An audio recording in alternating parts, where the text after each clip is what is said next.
ஆந்திராவின் சூப்பர் ஸ்டார்களில் ஒருவரான பவன் கல்யாணை தமிழ் படத்தில் நடிக்க வைத்து விட வேண்டும் என்று ஒரு சில இயக்குனர்கள் முயற்சி செய்து வருகின்றனர். ஆனால் அந்த முயற்சி இன்றளவும் அந்தர்பல்டியாகவே இருக்கிறது. இவரை ஆந்திராவில் பவர் ஸ்டார் என்கின்றனர். தமிழ்நாட்டிலும் ஒரு பவர் ஸ்டார் இருப்பதால் தமிழ்நாடை வேண்டாம் என்று நினைக்கிறார் போலிருக்கிறது பவன் கல்யாண்.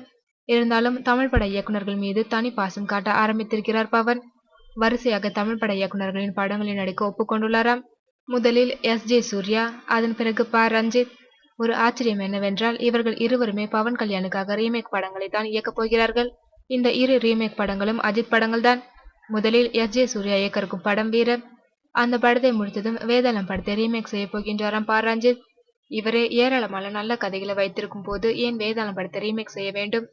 ப. ரஞ்சித் மீது தீராத நம்பிக்கை வைத்திருக்கும் பவன் அதே அளவிற்கு நம்பிக்கையை வெற்றி பெற்ற வேதாளம் படத்தின் மீதும் வைத்துள்ளார்.